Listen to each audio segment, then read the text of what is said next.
असतात पण तुम्ही ते दुसऱ्यांपर्यंत पोहोचवायचं. हो. आताही म्हणजे खूपदा मला असं ते वाटत. हा, विशाल, यू वॉन्ट टू कंटिन्यू ना? नमस्कार. मी संकल्प फाउंडेशनच्या वतीने आपल्या सर्वांचे पुनश्च एकदा स्वागत करतो. आणि आजच्या या संवाद सारथी व्याख्यानमालेच्या 135व्या पुष्पासाठी आपल्या सर्वांना आज जे आपले वक्ते लाभले आहेत आकाशजी निंबाळकर, त्यांना ऐकण्यापूर्वी संकल्प फाउंडेशन विषयी 2 मिनिटात इकडे माहिती सांगतो. आमचं एनजीओ गेले 12 वर्ष महात्मा गांधीजींचा खेड्याकडे चला आणि स्वामी विवेकानंद आणि रामकृष्ण परमहंस व्हिडिओ ऑन आहे यांच्या का? व्हिडिओ ऑन आहे.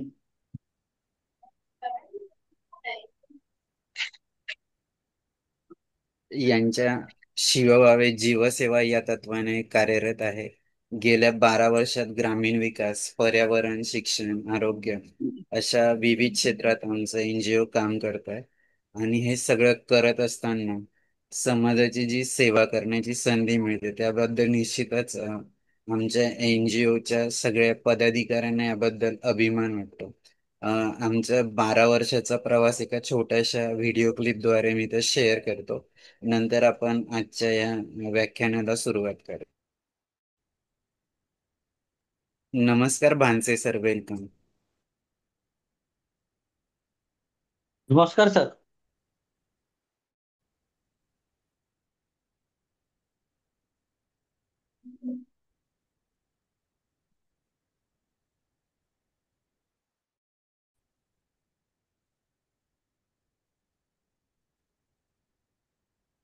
निर्माणों के पावन युग में हम चरित्र निर्माण न भूले, स्वार्थ साधना की आंधी में वसुधा का कल्याण न भूले।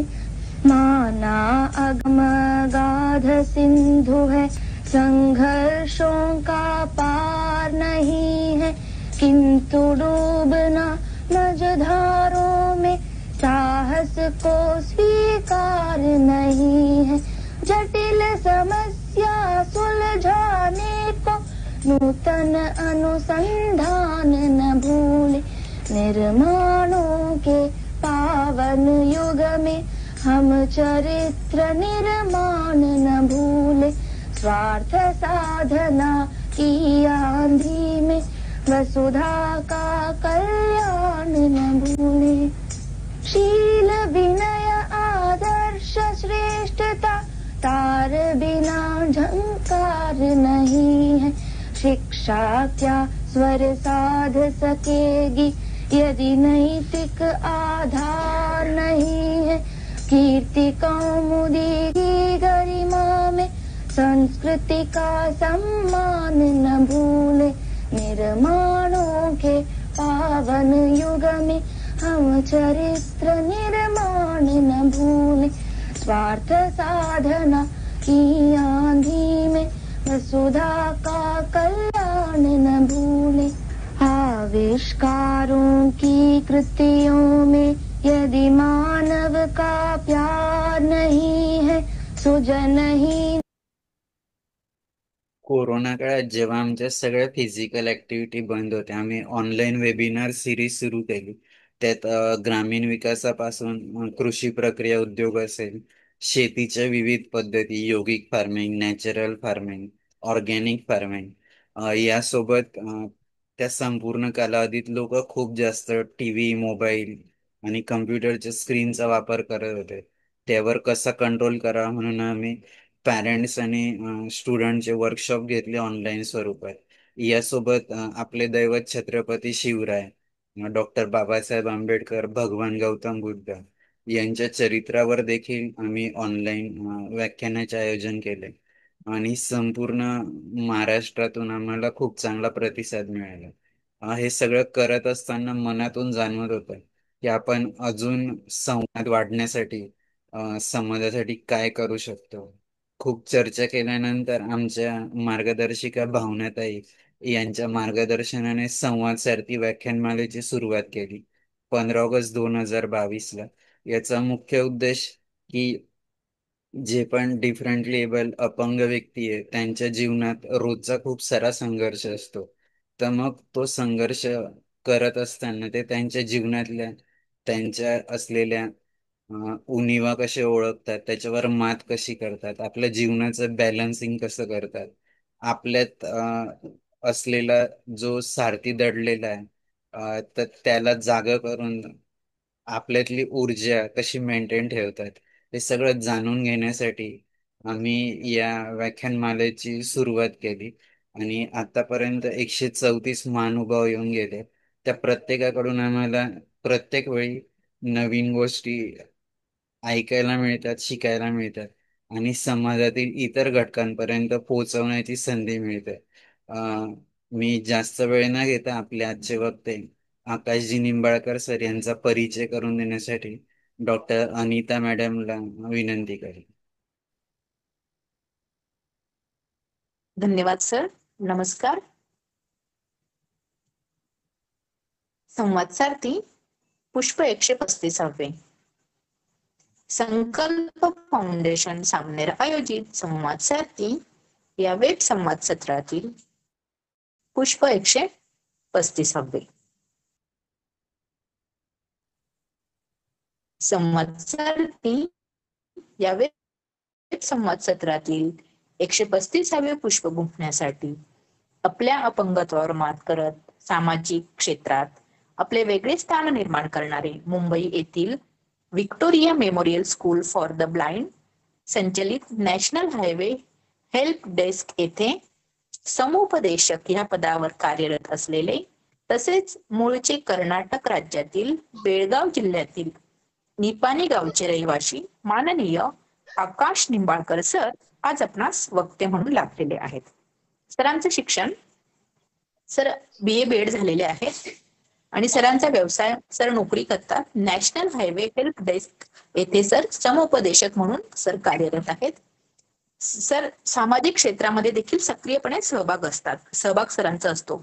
विशेषतः अपंगांच्या सामाजिक शैक्षणिक क्षेत्रामध्ये सर त्यांना मदत करण्यास सर नेहमी तत्पर असतात. अपंगांसाठी विविध उपक्रम राबविणे, अपंगांना रोजगाराच्या विविध संधी उपलब्ध करून देणे, त्याबद्दल मार्गदर्शन करणे, असे अनेक कामं सर एक समाज सेवा म्हणून सर करत असतात.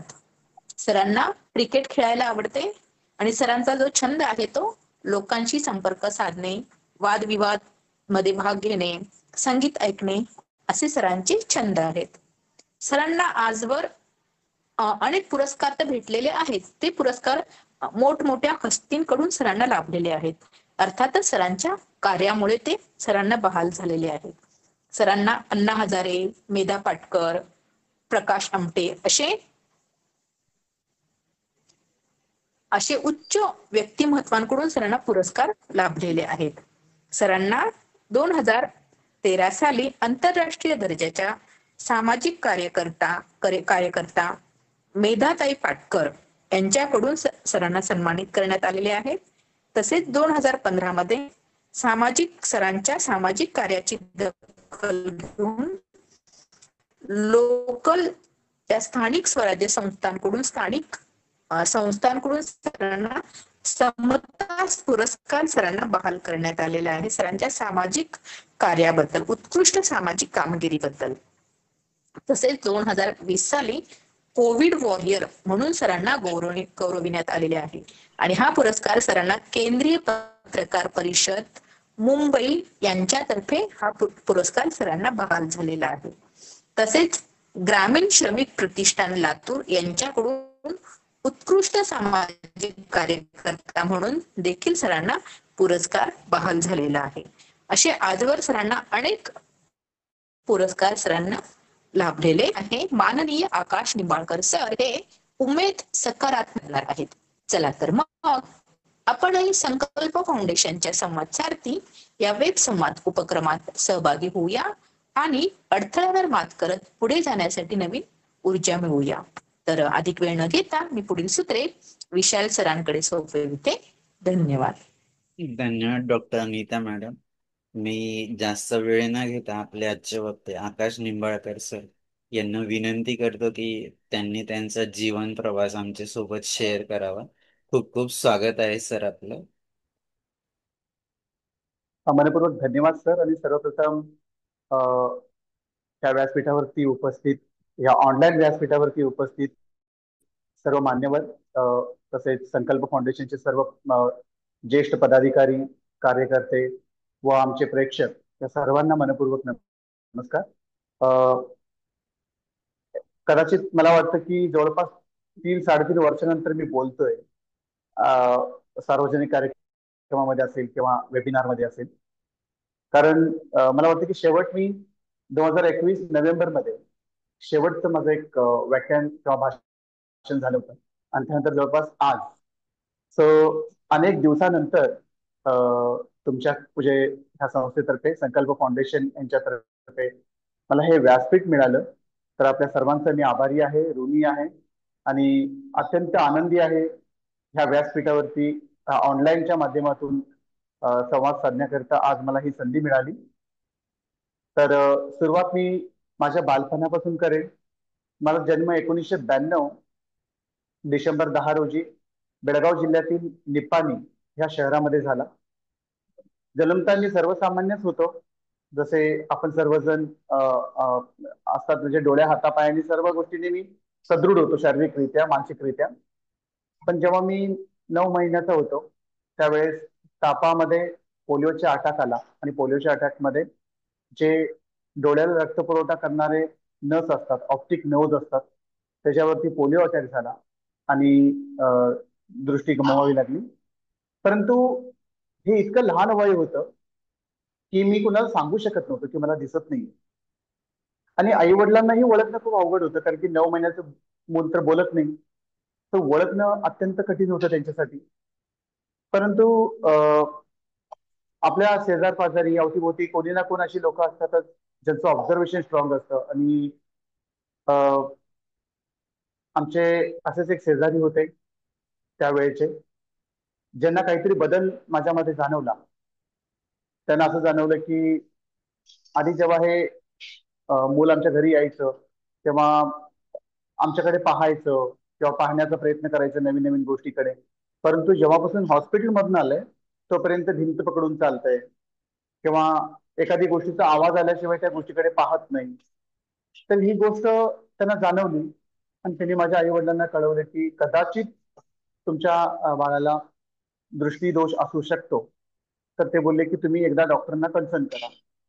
माझ्या आई वडिलांसाठी हा एक धक्का होता, पचवणं अशक्य होतं. परंतु शेवटी आई वडील असतात, देवाचं रूप. तर त्यांनी स्वतः एकतर मानसिकरित्या ते तयार झाले आणि त्यानंतर अनेक डॉक्टरांना दाखवले. परंतु त्यांना योग्य असं काही ठोस उत्तर किंवा कारण कळत नव्हतं की नेमकं दृष्टीदोष आहे की नाही आहे, आहे तर किती पर्सेंट आहे किंवा कारण काय आहे. कारण असं होतं की एकतर मी 9 किंवा 10 महिन्याचा असेल आणि मी त्यावेळेस बोलू शकत नव्हतो, सांगू शकत नव्हतो. त्यामुळे डॉक्टरांनाही ते डिटेक्ट करणं खूप डिफिकल्ट जात होतं. आणि प्रत्येक डॉक्टर आई वडिलांना वेगवेगळ्या पद्धतीने गाईड करत होते. आपण त्याला गाईड नाही म्हणू शकत, मिसगाईड म्हणू शकतो. तर खूप असे डॉक्टर्स होऊन गेले की जे आई वडिलांना प्रत्येक वेळेस मिसगाईड करत गेले. कोण बोलले की मेंदवामध्ये पाणी झालेलं आहे, कोण बोलले की डोळ्यामध्ये दोष आहे, कोण बोलले की आणखीन काहीतरी प्रॉब्लेम आहे. पण मुळात हा जो विजन प्रॉब्लेम मला झाला होता, हा ज्यावेळेस मी तापाच्या आजारामुळे हॉस्पिटलमध्ये ऍडमिट होतो त्यावेळेस डॉक्टरने दिलेल्या ओव्हर डोस, त्या ओव्हर डोस मध्ये मला पोलिओ अटॅक आला होता. परंतु मध्यमवर्गीय परिस्थिती किंवा अवेअरनेस नसणं, ह्या सर्व गोष्टीमध्ये अनेक काळ निघून, म्हणजे दिवस निघून गेले, वर्ष निघून गेले. आणि आई वडिलांच्याकडे एकच पर्याय होता की जे जे जिथं जिथं सांगतील किंवा जी लोक जिथे सजेस्ट करतील तिथे जाणे, तिथे ट्रीटमेंट देणे. आणि ऑफकोर्स आपल्या सर्वांना माहितीच आहे की आपल्या भारतामध्ये फुकटचे सल्ला देणारे हजारो लोक येतात, पण योग्य मार्ग दाखवणारे एकाच दोन व्यक्ती असतात. अनेक जण अनेक देवधर्मांना जायला सांगितले, अनेक धर्म मंदिरांना जायला सांगितले, खूप गोष्टी, अनेक हॉस्पिटल सजेस्ट करण्यात आले, अनेक आयुर्वेदिक ट्रीटमेंट सजेस्ट करण्यात आले. परंतु आई वडील प्रत्येक ठिकाणी भक्तीने आणि एक आशेने गेले की आज नाही उद्या माझ्या मुलग्याची दृष्टी परत येईल. आणि म्हणूनच मी, जेव्हा मला विशाल सर कॉल केले होते, बोलले की तुम्ही कोणत्या टॉपिकवरती बोलाल, तेव्हा मी त्यांना बोललो होतो की पॉझिटिव्ह होप, की उमेद सकारात्मकतेची. आई वडिलांना उमेद होती, पॉझिटिव्ह होप होता आई वडिलांना की आज नाही उद्या दृष्टी माझ्या मुलग्याची येईल, तेव्हा माझा मुलगा आज नाही उद्या भविष्यात जाऊन समाजासाठी, स्वतःसाठी, म्हणजे स्वतःच्या पायावरती उभं राहील आणि समाजासाठी काहीतरी करेल. तर हे पॉझिटिव्ह होप जर प्रत्येक आई वडिलांच्या मध्ये असेल, तर कोणताही दिव्यांग व्यक्ती हे डॉमिनेटेड नाही राहणार किंवा समाजामधून वंचित नाही राहणार. तर म्हणूनच मला माझे आई वडील आठवले जेव्हा विशाल सरांचा पहिल्यांदा कॉल आला. टॉपिक कोणती घेणार, तर म्हटलं टॉपिक, मी खूप विचार केला की कोणता टॉपिक मी निवडू शकतो. अनेक विषय माझ्या मनामध्ये आले, पण म्हटलं की सुरुवात कुठून झाली. सुरुवात इथून झाली की आई वडिलांच्या मध्ये पॉझिटिव्ह होप निर्माण झाला. त्यांना वाटलं की आपण ट्रीटमेंट दिलं पाहिजे, त्यांना वाटलं आपण ह्या मुलग्याला योग्य शिक्षण दिलं पाहिजे, प्रशिक्षण दिलं पाहिजे, मार्गदर्शन केलं पाहिजे, जे जे शक्य ह्या मुलासाठी ते केलं पाहिजे. हे त्यांच्यामध्ये एक सकारात्मकता, एक उमेद निर्माण झाली. तर त्या विषयावर मी ठरवलं की पॉझिटिव्ह होप हा हा माझा टॉपिक असेल. सो 3-4 वर्ष असे ट्रीटमेंटमध्ये आणि अनेक इतर गोष्टींमध्ये निघून गेले. जसं मी तुम्हाला बोललो ह्याच्या आधी की खूप कमी लोक असतात ते योग्य मार्ग दाखवतात. योगायोगाने आमच्या आई वडिलांच्या संपर्कामध्ये निपाणीतील देवचंद महाविद्यालय चे स्वर्गीय प्राध्यापिका गिरी मॅडम त्या संपर्कामध्ये आल्या. त्यांचा भाऊ स्वतः आय स्पेशलिस्ट होते. तर ते स्वतःच्या कारमधून मला, आता मला एक्झॅक्टली गाव आठवत नाही, सांगली सातारा समथिंग, तर तिथे घेऊन गेले. आणि तिथे जेव्हा ट्रीटमेंट झालं तेव्हा क्लिअर पिक्चर आमच्या आई वडिलांना कळालं की तुमच्या मुलग्याला ऑप्टिक नर्व्ह वीक झालेले आहेत पोलिओ अटॅकमुळे. तापामध्ये जे मेडिसिन्स दिले गेले किंवा जे इंजेक्शन किंवा सलाईन दिले गेले त्यातून ओव्हरडोसमुळे ऑप्टिक नर्व्ह वीक झाले. आणि त्याकरिता आता सध्या तरी भारतामध्ये ट्रीटमेंट नाही आहे. त्यामुळे तुम्ही कुठेही इकडे तिकडे फिरू नका. आणि ते अनेक गोष्टी सांगितले की एक्सरसाइजेस सांगितले. म्हणजे त्या वयात तर मी एक्सरसाइज करू शकत नव्हतो, पण जसं तुमचा मुलगा मोठा होईल तसं तुम्ही हे एक्सरसाइज करायला लावा किंवा हे सगळे फ्रुट्स, फळं वगैरे खायला सवयी लावा वगैरे, ज्या गोष्टी ऍज अ डॉक्टर सांगायचं होतं त्यांनी सजेस्ट केले. आणि ऑफकोर्स माझ्या आई वडिलांनी ते फॉलोही केलं. तर त्याच्यानंतर बालपण तर ऑफकोर्स बालपणच होतं. नॉटी बॉय होतो, जसे सर्वसामान्य मुलं असतात. खेळणं, धावणं, पडणं, उठणं, त्या सर्व गोष्टी. आणि विजन माझी कमजोर होती, परंतु पूर्ण मी टोटली ब्लाइंड नव्हतो. तर त्यामुळे सर्वसामान्यांमध्ये मिसळण्यामध्ये, म्हणजे जे बाकीचे लहान मुलं खेळायची गल्लीमध्ये, त्यांच्यासोबत खेळण्यामध्ये वगैरे मला तशी अडचण नाही यायची. परंतु ऍज कम्पेअर्ड टू दॅम, त्यांच्या तुलनेमध्ये मला अडचण यायची. कारण की अनेक वेळेस असं व्हायचं की एखादा बॉल कुठेतरी फेकला, तो त्यांना दिसायचा, मला धरून नाही दिसायचा. मग ती लोक हसायची, कारण की त्यांनाही माहित नव्हतं की बाबा 5-6 वर्षाची मुलं सगळी अवेअर नव्हती. त्यांना वाटत होतं की अरे हा मला दिसत नाहीये का, म्हणजे काय असं का करतो, इकडे का बघतो. पण त्यावेळेस ह्या गोष्टी हर्ट पण नाही व्हायच्या, बिकॉज मला स्वतःलाच माहित नव्हतं की मला विजन प्रॉब्लेम आहे. मला काय वाटायचं की माझं लक्ष नसेल किंवा काहीतरी होत असेल, काहीतरी चुकत असेल. पण फायनली जसं मी बोललो की आई वडील जर खंबीर असतील आणि आई वडिलांचा सपोर्ट जर प्रत्येक दिव्यांग व्यक्तीच्या मागे असेल, तर कुठलीही गोष्ट अशक्य होत नाही. कोणत्याही गोष्टीला असे छोटे मोठे अपमान असतील किंवा सर्व गोष्टींना सामोरे जावं लागत नाही. हे माझ्या आई वडिलांनी माझ्या बाबतीत तरी नक्कीच केले.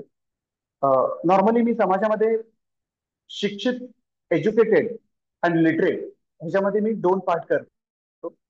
लिटरेट ती लोक असतात ज्यांना लिहिता आणि वाचता येतं, आणि एज्युकेटेड ती लोक असतात जे सेन्सिटाईज असतात, जे अवेअर असतात, त्यांच्यामध्ये भावना असतात, जे संवेदनशील असतात.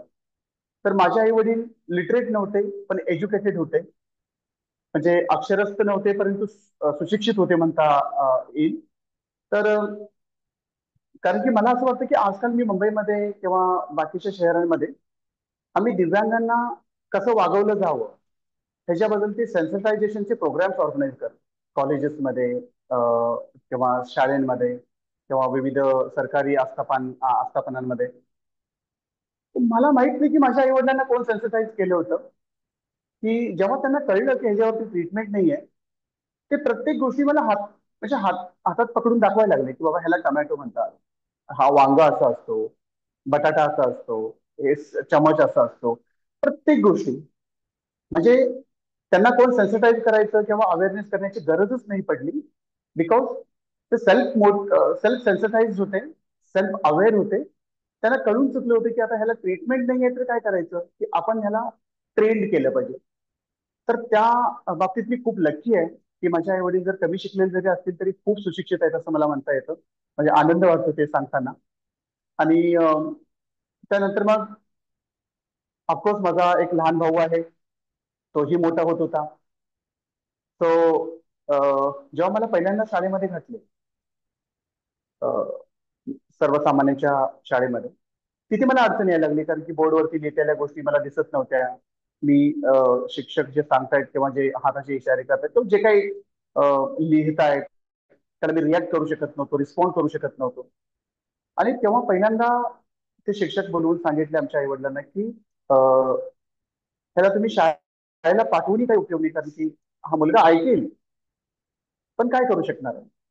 बिकॉज ऑफकोर्स आता पुन्हा तेच म्हणावं लागेल की तिथं पण एज्युकेशन आणि लिटरेसी मध्ये प्रॉब्लेम होतो की माझे आई वडील एज्युकेटेड होते पण तिथे जे शिक्षक होते ते लिटरेट होते.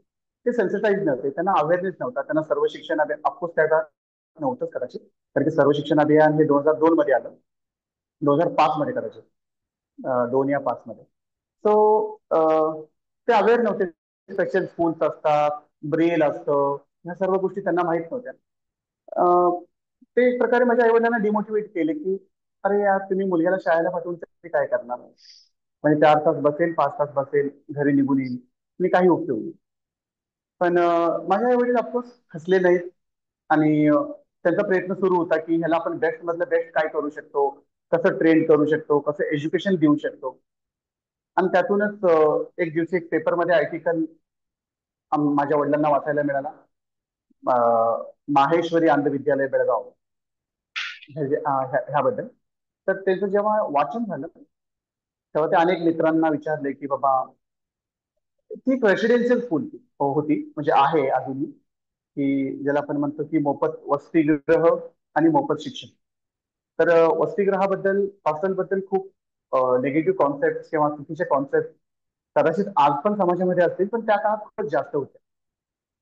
हॉस्टेलमध्ये मुलांना व्यवस्थित वागवलं जात नाही किंवा हॉस्टेलमध्ये मुलांना टॉर्चर केलं जातं वगैरे, अशा प्रकारचे कॉन्सेप्ट त्या काळामध्ये लोकांना होते. त्यामुळे आईवडील घाबरत होते की हॉस्टेलला कसं पाठवायचं. तर फायनली माझ्या आई वडिलांची काही मित्र होते, त्यांनी सजेस्ट केलं की बाबा तुम्ही एकदा जाऊन बघून या, पाहून या एकदा की एक्झॅक्ट सिच्युएशन काय आहे तिथे. आणि त्यानंतर मग माझ्या आई वडिलांनी तिथे एकदा भेट दिली. तिथे सगळ्या गोष्टी त्यांना समजावून सांगण्यात आल्या, सगळ्या गोष्टी ते स्वतः पाहिले डोळ्यांनी. तिथलं जेवण कसं असतं, मुलांना कसं वागवलं जातं, मुलांना कसं शिक्षण दिलं जातं, मुलांचं रुटीन कसं आहे, ह्या सर्व गोष्टी तिथे पाहिल्यानंतर आई वडिलांना वाटलं की हा ही योग्य ठिकाण आहे पाठवण्यासाठी. तरीही ते मानसिकरित्या तयार नव्हते, कारण की ऑब्व्हियसली की 6-7 वर्षाच्या मुलाला आपण इतक्या दूर पाठवतोय, 80-90 किलोमीटर दूर. रेग्युलर आपण येऊ शकत नाही, जाऊ शकत नाही, भेटू शकत नाही. त्यांच्यासाठी तर खूप अवघड होतं ते. परंतु माझ्या वडिलांचे अनेक मित्र होते, ते त्यांना मोटिवेट करत होते की तुम्हाला हे करावं लागेल तुमच्या मुलग्याच्या फ्युचरसाठी, उज्ज्वल भविष्यासाठी. हे तुम्हाला करावंच लागेल, हा निर्णय घ्यावाच लागेल. आणि त्यानंतर मग 1999 मध्ये माझा प्रवेश झाला माहेश्वरी आंध्र विद्यालय बेळगाव येथे. परंतु तिथे गेल्यानंतर एक दुसरी अडचण माझ्याकरिता, योगायोगाने सीमाभाग आहे कर्नाटक महाराष्ट्राचा. ते अनेक माझे सिनियर विद्यार्थी म्हणजे माझे 8वी 9वी 10वीचे जे माझे भाऊ होते, भावंड होते, त्यांना मराठी येत होतं. परंतु जे माझे बालमित्र होते, पहिलीचे, दुसरीचे, तिसरीचे, त्यांना मराठी येत नव्हतं, ते टोटल कन्नड होते. आणि जसं आपण म्हणतो की गरज, जर माणसाला एखादी गोष्टीची गरज असेल तर तिथे माणूस नवीन नवीन गोष्टी शिकायला लागतो जिद्दीला पेटून. आणि तेच 7 वर्षामध्ये त्या मुलांसोबत मी खेळू शकत नव्हतो बिकॉज लँग्वेज बॅरियर. मी मराठी, माझी मातृभाषा मराठी, आणि माझे सर्व बालमित्र कन्नड होते.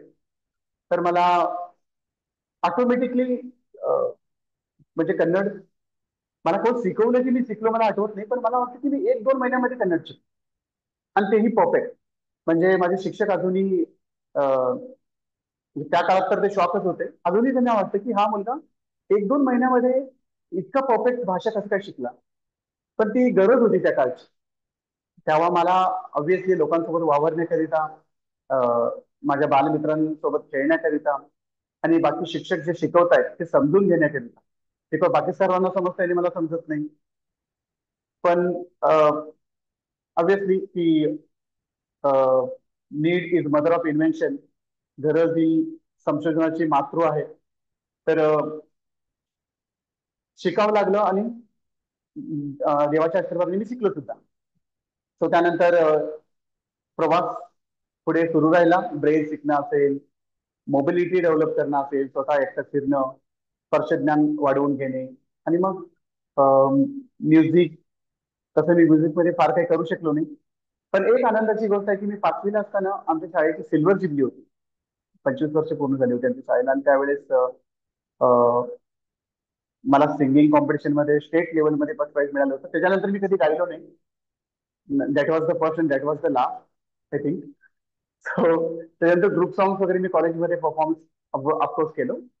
त्यानंतर मग क्रिकेट आणि बाकी स्पोर्ट्स तर होतेच. शाळेमधले सर्व स्पोर्ट्समध्ये मी पार्टिसिपेट करत होतो.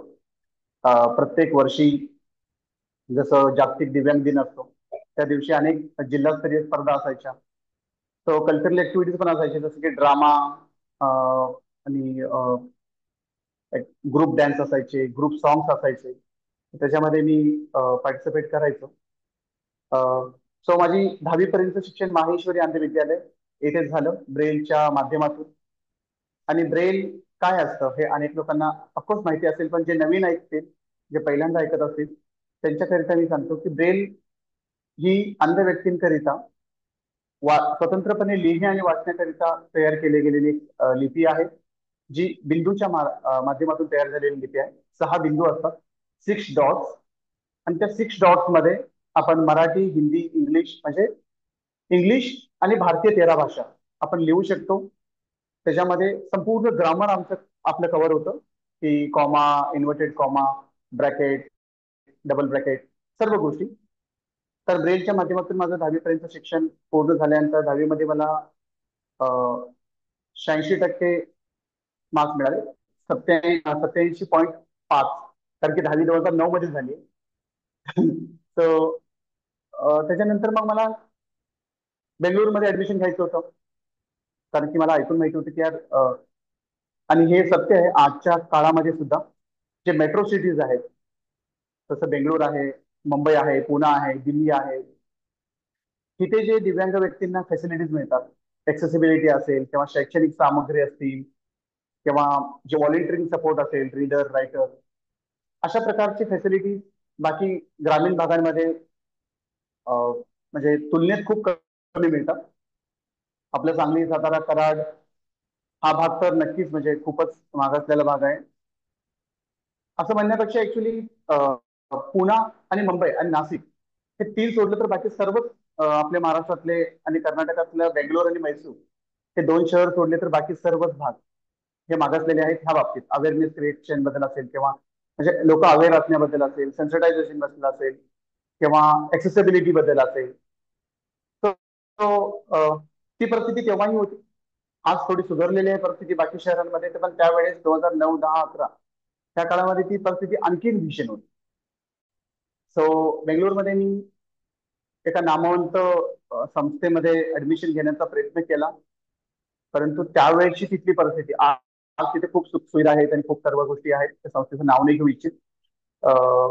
परंतु तिथे जेव्हा मी गेलो माझ्या वडिलांना घेऊन, तेव्हाची परिस्थिती अशी होती की एक मोठा हॉल होता, आणि त्याच्यामध्ये all kind of disables, hearing इम्पेअर्ड, orthopaedics, visually इम्पेअर्ड, त्या सर्वांना एका छोट्याशा खोलीमध्ये झोपण्याची व्यवस्था, म्हणजे खूप जशी हवी तशी व्यवस्था नव्हती, म्हणजे जशी नॉर्मली असायला पाहिजे. आपण काय 5 स्टार किंवा 4 स्टार व्यवस्था नाही म्हणू शकत, पण नॉर्मल जे असायला पाहिजे तशीही नव्हती. तरीही माझी तयारी होती मानसिक, बिकॉज शिक्षण महत्वाचं होतं. बाकी अडीअडचणी तर आयुष्यभर ते अ, येतच होत्या, सामोरे जायचंच होतं. मानसिक तयारी त्याची लहानपणापासून झाली होती. परंतु 3-4 दिवस ऍडमिशनसाठी प्रयत्न झाला, परंतु ऍडमिशन काही होऊ शकलं नाही, काही तांत्रिक अडचणींमुळे किंवा त्या संस्थेच्या काही पदाधिकाऱ्यांच्या किंवा काही गोष्टींच्या अडचणीमुळे, डिलेमुळे वगैरे. तो असो, त्यानंतर मी परत पुन्हा बेळगावला आलो. बेळगावला आल्यानंतर माझं बेळगावच्या एका कॉलेजमध्ये ऍडमिशन झालं 11वी साठी. आणि तिथे मी समाज कल्याणच्या हॉस्टेलसाठी अप्लाय केलो. तर समाज कल्याणच्या हॉस्टेलसाठी अप्लाय केल्यानंतर मला अपेक्षा होती की 2 महिन्यामध्ये समाज कल्याणचं हॉस्टेल, कारण की नॉर्मली मेरिटमध्ये जी मुलं असतात त्यांना समाज कल्याणचं हॉस्टेल मिळतं. पण दुर्दैवाने मला ते हॉस्टेल नाही मिळालं. तर त्याचं कारण मला माहित नाही. आणि माझं कॉलेजचं टायमिंग असं होतं की सकाळी 7 ते दुपारी 11. सो हॉस्टेल न मिळाल्यामुळे मी बेळगाव जिल्हा निपाणी शहरच्या पासून लांब 3 किलोमीटर गायकुनवाडी नावाचं एक ग्राम आहे, एक खेडेगाव आहे. तर तिथे मी राहतो, माझं कुटुंब राहतं. आणि त्या गावामध्ये सकाळी 6 पर्यंत कोणत्याही प्रकारची ट्रान्सपोर्ट फॅसिलिटी तुम्हाला मिळत नाही. सकाळी 6 नंतर पहिली बस सुरू होती निपाणला येण्याकरिता. आणि माझी जर्नी अशी होती की गायकुनवाडीवरनं निपाणला यावं लागेल, म्हणजे 3 किलोमीटर ट्रॅव्हलिंग करून, आणि त्याच्यानंतर बेळगावला जावं लागेल, जवळपास 80-85 किलोमीटर ट्रॅव्हलिंग करून. बेळगावला गेल्यानंतर परत तिथून सिटी बस पकडून, जे कॉलेजची जी एरिया होती वडगाव नावाची, तर तिथे जाऊन परत तिथून मला बाय वॉक चालत जावं लागेल 15-20 minute. So it was highly impossible to travel. परंतु शेवटी ऍडमिशन केलं होतं आणि मला ऑब्व्हियसली ना, कारण की 10वी मध्ये 87.5% घेतल्यानंतर एक इच्छा होती की माझं वर्ष वाया जाऊ नये. माझ्या आईला मी बोललो की, म्हटलं आई मला हे वर्ष वाया जाऊ द्यायचं नाही. पण ऑप्शन पण नव्हता, परंतु करायचंही होतं. माझी आई पहाटे 3:30ला उठायची, मलाही उठवायची, आम्ही तयार व्हायचो. 4 वाजता आम्ही दोघंही, मी आणि माझी आई, चालत 3 किलोमीटर निपाणीपर्यंत जायचो. निपाणीचा हायवेला बेळगावची बस पकडून, म्हणजे मला बसमध्ये बसवून माझी आई परत 3 किलोमीटर चालत जायची घरी. म्हणजे मला सोडायला 3 किलोमीटर चालत येणे आणि परत घरी जाण्यासाठी 3 किलोमीटर, पहाटे 4 वाजता. तो तरीही मी कॉलेजला टायमात पोहोचू शकत नव्हतो. आणि त्यातून मग शिक्षणावरतीचा इफेक्ट पडायला लागला, कारण की जर मी समजा की बेळगावला 5-5:30ची जरी बस पकडलो, तरी बेळगावला निपाणीवरनं पोहोचण्यासाठी जवळपास 1.5 तास लागतो. आणि तिथून उतरून सिटी बस पकडून परत चालत जाण्यासाठी तो 1 तास किंवा 45-50 मिनिटं. तर ओव्हरऑल ते पॉसिबलच नव्हतं. आणि त्यातून माझं तो वर्ष वाया गेला. त्यानंतर मी करस्पॉन्डन्सली आमच्याच गावाच्या शेजारी गळदगा नावाचं गाव आहे, तिथे सरकारी कॉलेजमध्ये डिस्टन्स एज्युकेशन मध्ये मी 12वीचं ऍडमिशन घेतलं. आणि पूर्ण वर्ष घरी बसून माझ्या अनेक मित्रांच्या मदतीने, म्हणजे ग्रुप स्टडीज तर होत होते, पण ग्रुप स्टडीज कसे व्हायचे की मित्रांसोबत फोनवरती बोलून, की बाबा तू काय वाचतोय, हा मी हे वाचतोय वगैरे. तर खूप चांगल्या पद्धतीचं एक टोनिंग होता त्या काळचा. मित्र पण खूप चांगली, मला आयुष्यभर खूप चांगली मित्र मिळाली, खूप चांगली लोक मिळाले अवतीभोवती, जे योग्य ठिकाणी योग्य वेळेत योग्य मार्गदर्शन करत गेले. So thanks God. And then 12वी मध्ये मला 70% मिळाले. त्यानंतर मी निपाणीमध्ये केली जी आय बागेवाडी महाविद्यालय, तिथे BA साठी ऍडमिशन घेतलं. आणि BA साठी ऍडमिशन, इथेच माझा टर्निंग पॉईंट होता एक प्रकारे, कारण की जसं मी BA ला ऍडमिशन घेतलं, मला एक खूप मोटिवेशनल गुरु मिळाले. त्यांचं नाव रवी सर म्हणून, प्राध्यापक रवी सर. खूप इन्स्पिरेशनल पर्सनॅलिटी, खूप मोटिवेशनल पर्सनॅलिटी. त्यांच्याकडून अनेक गोष्टी शिकायला मिळाल्या. व्यक्तित्व कसं असावं, कसं राहावं, कसं बोलावं, समाजासाठी आपण काय देणं लागतो, अशा अनेक प्रेरणादायी गोष्टी त्यांच्याकडून शिकायला मिळाल्या. स्वामी विवेकानंदांचे अनेक विचार ते आम्हाला सांगायचे, म्हणजे फक्त मलाच नाही तर माझ्यासोबतच्या सर्व सहकार्यांना.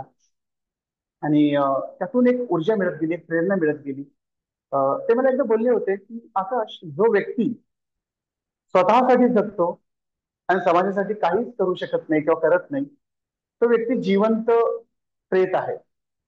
तर ते मला खूप मनाला भावलं. मला वाटलं हा. आणि त्याच्या मागे ते लॉजिक पण सांगितलं होतं की आपल्याला देवानी हे सर्व गोष्टी दिलेत, तर आपण त्यातलं अ, काही पार्ट आपण समाजाकरिता आपण रिटर्न करू शकतो आणि ते आपलं आपण देणे लागतो. आणि त्यातूनच मग निर्माण झाली तृतीय नेत्र सामाजिक संस्था कॉलेजच्या BA फर्स्ट इयरला असताना. बरं, कोणत्याही प्रकारचं मार्गदर्शन नव्हतं, कोणी अनुभवी व्यक्ती नव्हते, मोटिवेशन देणारे होते, पण संस्था कशी चालवावी किंवा संस्था कशी चालते हे सांगणार कोणी नव्हतं, किंवा संस्थेमध्ये काय काय गोष्टी असतात हे सांगणार कोणी व्यक्ती नव्हते. परंतु सोबत मित्रमैत्रिणीचा एक मोठा घोटाळा होता. एक खूप मोठी टीम होती माझी. आणि NSS मध्ये असल्यामुळे आर्ट, कॉमर्स, सायन्स तिन्ही विभागाचे मित्रमैत्रिणी माझ्या सोबत होते. तो एक 20-25 लोकांची टीम तयार झाली आमची. आणि आम्ही सुरुवातीला ठरवलं की आपल्याला काहीतरी करायचं आहे समाजासाठी. ऑब्व्हियसली NSSच्या माध्यमातून खूप सारे सोशल ऍक्टिव्हिटीज घडत होते कॉलेजच्या माध्यमातून. पण आम्हाला वाटलं की कॉलेजच्या नंतरही आम्ही टच मध्ये राहिलं पाहिजे आणि वर्षातनं एकदा काहीतरी चांगलं करत राहिलं पाहिजे. आणि त्यातून मग तृतीय नेत्र सामाजिक संस्था हा कॉन्सेप्ट प्रारंभ झाला. आणि कोणतेही मार्गदर्शन नसताना, कोणत्याही प्रकारचं फायनान्शियल सपोर्ट किंवा गायडन्स नसताना तृतीय नेत्र संस्था ही एक फक्त जोश, जसं आपण म्हणतो ना की कॉलेजच्या कट्ट्यावरती बसून आपण काहीतरी एक निर्णय घेतो, तर कॉलेजच्या कट्ट्यावरती बसून घेतलेला निर्णय होता तो की आपल्याला काहीतरी करायचं आहे समाजासाठी. आणि त्याच्या मागे प्रेरणा होती जे माझे गुरु, मी तुम्हाला बोललो की प्राध्यापक रवी सर यांची. त्यानंतर स्लोली ग्रॅज्युअली तृतीय नेत्र सामाजिक संस्थेच्या माध्यमातून अनेक उपक्रमे आम्ही राबवत गेलो. प्रमुख उद्देश हाच होता, जे दिव्यांग बांधव समाजाच्या प्रमुख वाहिनीपासून वंचित आहेत, समाजाच्या प्रमुख वाहिनीमध्ये आलेले नाही आहे, बिकॉज ऑफ अवेअरनेस किंवा आई वडिलांच्या ओव्हर केअरमुळे की ओव्हर प्रोटेक्शनमुळे, तर तशा घरांना भेट द्यायचं, तशा आई वडिलांना काउन्सिलिंग करून, त्यांना मोटिवेट करून, स्वतःचे एक्झाम्पल्स देऊन, म्हणजे मी होतो किंवा माझ्यासोबत आणखीन काही ब्लाइंड लोकही होते, ऑर्थोपेडिक माझे मित्र होते. तर आम्ही ठरवलं होतं की जिथे जिथे शक्य असेल, ऑफकोर्स आणखीन एक गोष्ट क्लॅरिटी करायची आहे की ह्याच्यामध्ये आम्ही फक्त 9 जण दिव्यांग होतो, जे 25-30 लोकांच्या टीम मध्ये. बाकी सर्व म्हणजे नॉर्मल लोक होते आमच्यासोबत सपोर्ट करिता, जे कॉलेजचे मित्र होते. सो उद्देश हा होता की दिव्यांग बांधवांना सर्वे करून योग्य मार्गदर्शन करणे, त्यांना म्हणजे त्यांना मुख्य प्रवाहामध्ये आणणे, त्यांना योग्य शिक्षण, प्रशिक्षण, सरकारी योजना ह्याबद्दलची माहिती निर्माण करून देणे आणि ते मिळवून देणे. आणि त्यासोबतच हे जेव्हा काम झालं, त्यासोबत आम्हाला आणखीन एक गोष्ट लक्षात आली की अपंगत्व ही समस्या नाही, लोकांची मानसिकता ही समस्या. कारण की अपंगत्व हा एक शारीरिक पार्ट, पण लोकांची मानसिकता जोपर्यंत बदलणार नाही तोपर्यंत अपंग व्यक्ती सर्वसामान्यांइतकेच समर्थपणे मेनस्ट्रीम किंवा प्रमुख वाहिनीमध्ये समाजामध्ये येऊ शकणार. आणि त्यातून मग आमची एक मोहीम सुरू झाली की प्रत्येक महाविद्यालयांना, शाळांना भेट देऊन तिथे दिव्यांगत्वाबद्दल अवेअरनेस क्रिएट करणे आणि तिथे हे सांगणे की दिव्यांग व्यक्ती तुमच्यासारखंच एक सर्वसामान्य व्यक्ती आहे, त्याचा शरीराचा एक भाग कमी असू शकेल आहे, परंतु तोही तुमच्या इतका सामर्थ्यवान आहे, समर्थ आहे, स्वाभिमानी आहे, त्यालाही भावना आहेत, तोही सर्व काही करू शकतो जे तुम्ही करू शकता, फक्त पद्धत वेगळी असू शकेल. आणि उदाहरण म्हणून आम्ही त्यांना काय करत होतो की त्यांचं पुस्तक मी हाती घेत होतो आणि मी त्यांना सांगत होतो की हे ज्या पुस्तकामध्ये तुमच्या लिहिलंय ते मी वाचू शकत नाही, पण माझं जे ब्रेल पुस्तक आहे त्याच्यामध्ये जे लिहिलंय ते तुम्हीही वाचू शकत नाही. इन द सेन्स आपण दोघं सेम आहोत.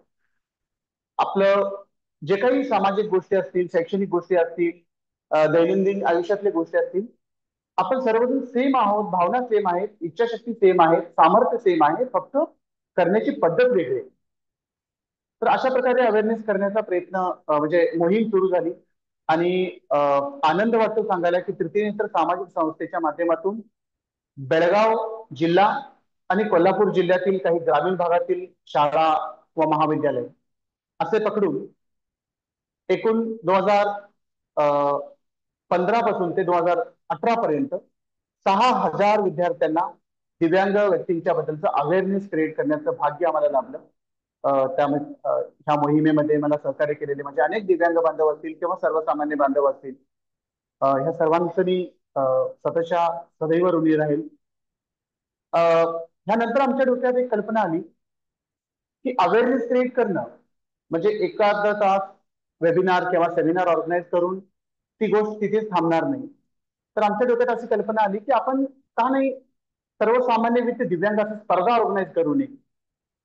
आणि त्यानंतर 2014, 15, 16, 17 सातत्याने 4 वर्ष आम्ही देशभक्ती गीत पर गीत गायन स्पर्धा आंतरराष्ट्रीय स्तरावरची दिव्यांग आणि सर्वसामान्य ह्या दोन्ही व्यक्तींकरता ऑर्गनाईज करत होतो. ह्याच्या मागचा उद्देशही हाच होता की दिव्यांग आणि सर्वसामान्य दोघंही समान क्षमता राखून आहेत, दोघंही सर्व काही करू शकतात, समान पद्धतीने करू शकतात आणि दिव्यांगांना सहानुभूतीची नाही तर योग्य संधी आणि प्रोत्साहन किंवा प्रशिक्षण आणि शिक्षण मिळालं तर दिव्यांग व्यक्ती कोणत्याही क्षेत्रामध्ये काम करू शकतो हे करण्याच्या म्हणजे हे लोकांमध्ये अवेअरनेस क्रिएट करण्याच्या माध्यमातून पहिला आम्ही अवेअरनेस सेशन्स घेतले आणि त्यानंतर दिव्यांग विथ नॉर्मल लोक अशी इव्हेंट्स ऑर्गनाईज करायला लागलो, जसे की सिंगिंग कॉम्पिटिशन असेल किंवा इतर रॅलीज असतील, स्वच्छता रॅली, त्याच्यामध्ये दिव्यांग व्यक्तीही असणार, सर्वसामान्यही असणार, आरोग्याबद्दलची अवेअरनेस रॅली, अशा प्रकारच्या मोहिमा सुरू राहिल्या. मग आणखी लोकांच्या मनामध्ये प्रश्न असायचे की दिव्यांग सर्व काही करू शकतात, कारण की शेवटी आमचा जो भाग आहे बेळगाव असेल, सांगली असेल, सातारा असेल, कोल्हापूर, कराड, मिरज, हा जो भाग आहे हा सीमा भाग आहे पहिली गोष्ट. आणि इथे अवेअरनेसची खूप कमतरता. आजकाल अनेक संस्था उभे राहिलेत, पण मला अभिमान वाटतो की 2013-14 मध्ये जेव्हा तृतीय नेत्र संस्थेचं काम सुरू होतं त्यावेळेस कदाचित खूप कमी संस्था होत्या अशा प्रकारे काम करणाऱ्या. आज खूप मोठ्या प्रमाणात संस्था वाढलेत, खूप मोठ्या प्रमाणात अवेअरनेस होत आहे, ह्या गोष्टीचाही आनंद आहे. तो मला अनेक जण विचारले की अंध व्यक्ती बुद्धिबळ कसं खेळतात, अंध व्यक्ती चेस टुर्नामेंट चेस कसे खेळतात, सॉरी क्रिकेट कसे खेळतात. तर त्यानंतर मग आम्ही ठरवलं की यार आपण हे एक्सप्लेन नाही करू शकत प्रत्येकाला, तर आपण पूर्ण तालुक्याला आणि जिल्ह्याला कळेल अशी एक अवेअरनेस क्रिकेट मॅच ठेवू. एक फ्रेंडली मॅच आम्ही ऑर्गनाईज केलो ब्लाइंड लोकांची. निपाणी तालुक्याच्या इतिहासामधील प्रथम क्रिकेट मॅच होती ती अंध व्यक्तींकरिता ऑर्गनाईज केलेली. त्या व्यक्तीला अत्यंत उत्स्फूर्त असा प्रतिसाद मिळाला आणि खूप लोक इन्स्पायर झाली त्या क्रिकेट मॅच मधून. त्यानंतर बुद्धिबळ स्पर्धा आम्ही तृतीय संस्थेकडनं ऑर्गनाईज केली. त्यासोबतच रक्तदान शिबिर, गरीब विद्यार्थ्यांना मोफत वह्या वाटप करणे, तो ह्या सर्व गोष्टी सुरू होत्या.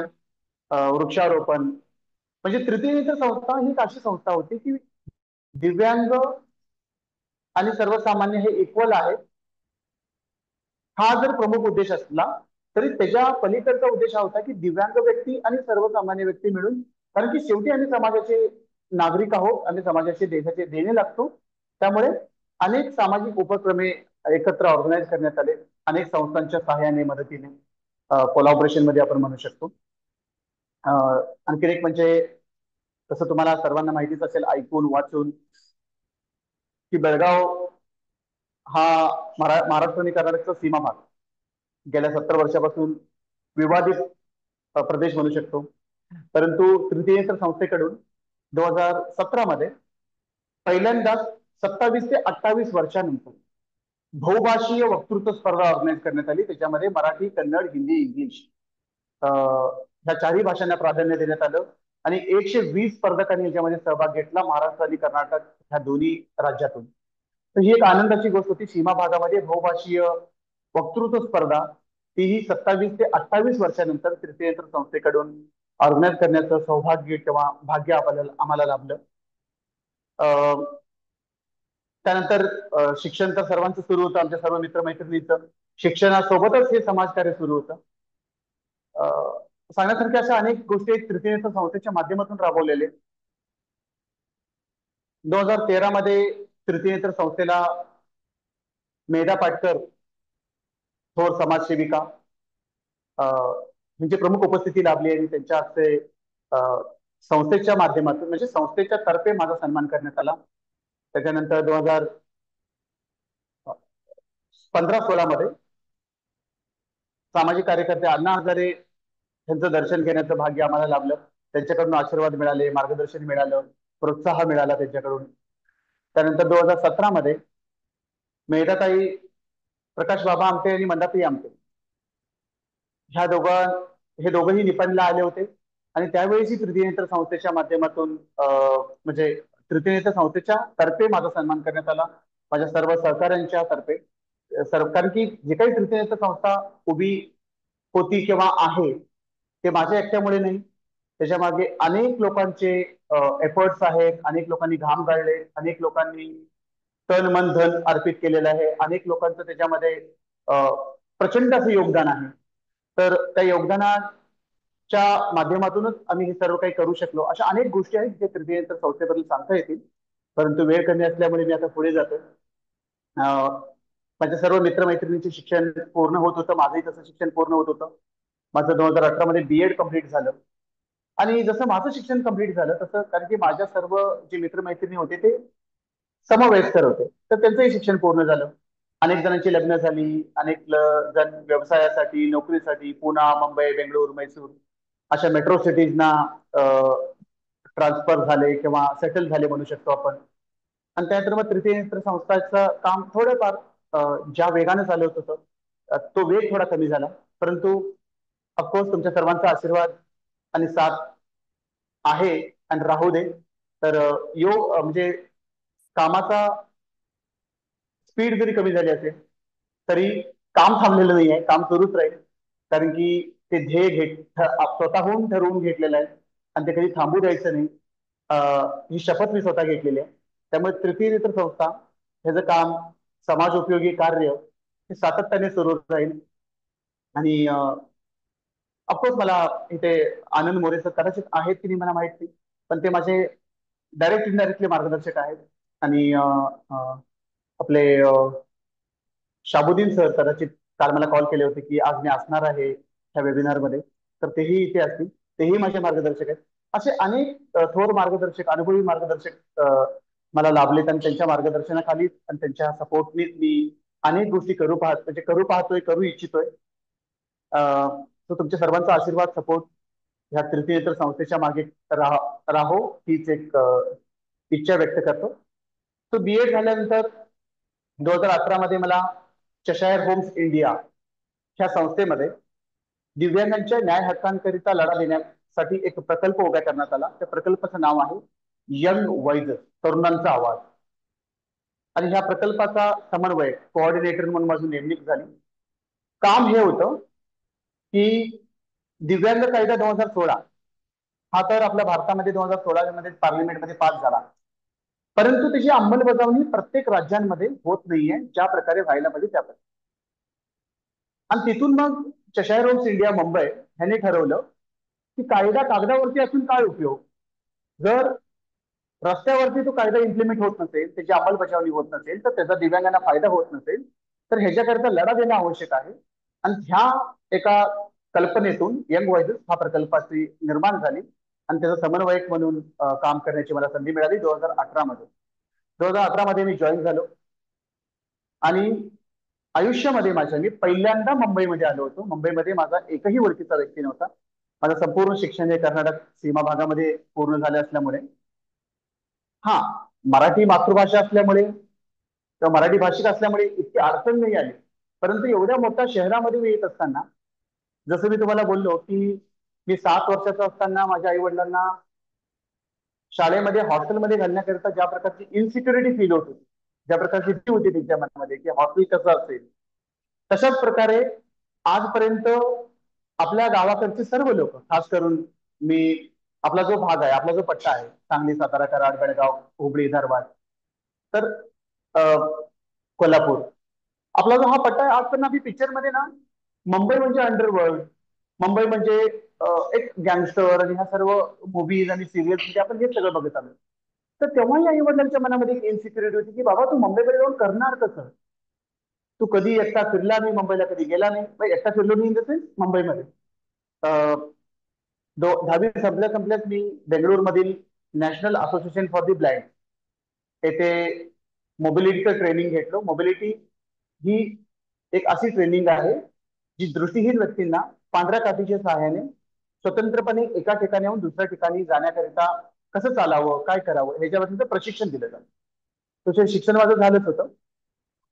ते प्रशिक्षण झालंच होतं. परंतु मुंबई आणि मुंबईसारखी महानगरी, इतकं मोठा शहर, इतकं पॉप्युलेशन, इतकी गर्दी, आणि ऑब्व्हियसली आपली मीडिया तर तुम्हाला माहितीच आहे की जेव्हा पावसाळा असतो तेव्हा काही ब्रिज वगैरे पडते किंवा काही होतं, इतकं चढून वगैरे दाखवलं जातं तेव्हा इतक्या गोष्टी दाखवल्या तर म्हणजे कमरे एवढं पाणी साचलं, इतकं पाणी साचलं, तर गावाकडची लोक ऑब्व्हियसली घाबरणारच. तर आणि माझ्या आई वडिलांच्या मनामध्ये भीती होती, पण मी ठरवलं, म्हटलं नाही, म्हटलं इतकं सगळं केलंय तर म्हटलं आयुष्यातली पहिली संधी आहे काम करण्याची, तर मला आजमावून बघायचं की मी बेंगळुरूमध्ये राहू शकलो तर मुंबईमध्ये का नाही. आणि म्हटलं मुंबईत तर मला माझ्या हक्काचं वाटतं, कारण की मी मराठी भाषिक आहे, मातृभाषा मराठी आहे. तर बेंगळुरूपेक्षा तर मला मराठी ऑब्व्हियसली म्हणजे महाराष्ट्र जवळचं वाटतंच, डाऊटच नाही त्याच्यामध्ये आतून. तर म्हटलं की मी जाणार. आणि त्यानंतर मग ह्याचा अर्थ असं नाहीये की कर्नाटक जवळचं नाहीये, परंतु बेसिकली मला हे सांगायचं की मातृभाषा मराठी असल्यामुळे जर मी कर्नाटकच्या राजधानी बेंगळुरूमध्ये जाऊन राहू शकतो, तर मुंबई तर मला आपली वाटते, माझी वाटते. तर त्यानंतर मी इथे आलो 2018 मध्ये. मुंबई समजून घ्यायला 6 महिने लागले. मुंबईचं लोकल ट्रेन्स, मुंबईचं ट्रॅफिक, कसं ट्रॅव्हलिंग करावं, लोकल ट्रेनमध्ये कसं चढावं, कसं उतरावं, या सर्व गोष्टी, east west, eastern line, western line, harbour line, काय काय असतं, कसं ट्रॅव्हलिंग करायचं असतं, या सगळ्या गोष्टी समजून घ्यायला 3-4 महिने म्हणजे मिनिमम 6 महिने लागले. परंतु इथेही मला खूप योग्य अशी माणसं मिळाली, मार्गदर्शन करणारे, सपोर्ट करणारे, सहकार्य करणारे. आणि त्यांच्या सहाय्याने, त्यांच्या मदतीने, त्यांच्या मार्गदर्शनाखाली मी अफकोर्स एक व्यक्तीचं नाव घेऊ इच्छितो.